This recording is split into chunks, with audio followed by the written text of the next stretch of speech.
Right, this is video number 4, Temple of the Jedi Force Training. It's, when you're doing your trials,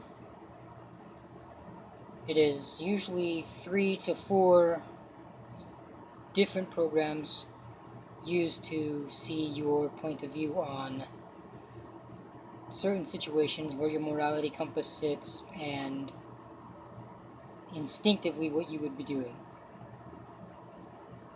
The thing about it is it's normally done in a chat room setting where they can ask you questions. You can take your time to think about them and give up the most prevalent and possibly best answer you can come up with. The thing about it is when you're in real life and you're doing real training and stuff like this, like in, let's say, martial arts, when you're going up for teaching for each of your different belts, when you started as a white belt, that's your initiate. Yellow belt, you're pretty much set in your apprentice setting from there until your brown belt.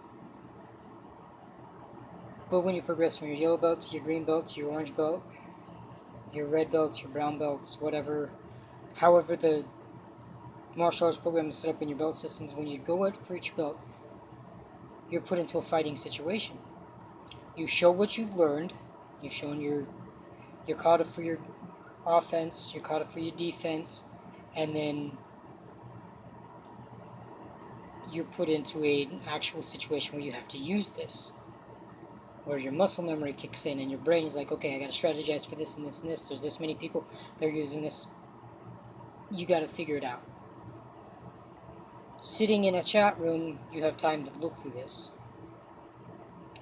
When I did my trials, I popped into the chat room and they were just thrown at me. I didn't take a whole lot of time to think through the answers. I read 2,000 words per minute, so I quickly read it, I ran it through my head, and I typed up the answer roughly in a minute after reading it. Then my answer was posted. And the next question came up, and the next question, and the next question, and then we changed parameters and perspectives to a different thing.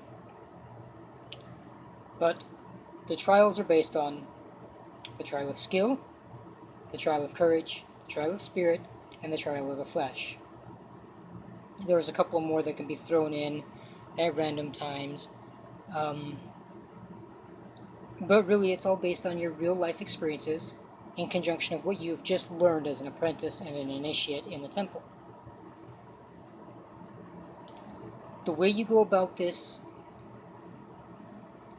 the way you answer it, the way you go about answering it, and how you word things is taken into an account. The longer you take to focus on something and to examine it before you answer also goes into account. Once your trials are complete, this is all posted in your journal as well. The knight or master who has given you these trials, usually it's not the person that trained you. It sometimes is somebody else who has just been watching and paying attention from the sidelines. But once you've done this, they'll take into account everything you've done and they'll pass that on to our promotions committee. Now, our temple council is really 3 different committees. It's the Knight Marshalate, it's the promotions committee, and the disciplinary committee. That makes up our council. So, this is brought up in front of all of these people. They look through your journal, they read everything from the very first post all the way up to what happened in your trials that you've just posted, and then they take into account everything that was just told to them by the person that administered your trials. And then they decide on whether or not you need to explain something more, extrapolate on something else, or learn something else, or re-examine something else from your previous lessons.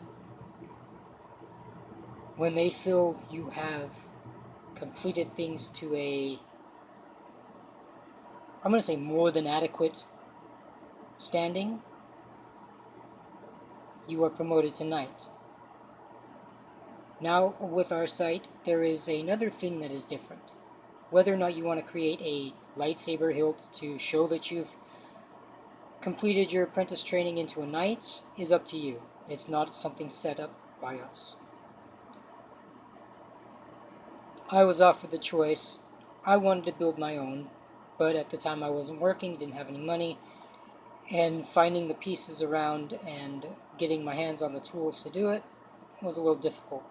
So what my master did was he popped onto eBay, found the cheapest things that I'd be able to get enough money quickly enough to get to buy one, which was awesome because when he had found this, I had just started a job, and when my payday came around, I had enough money left over.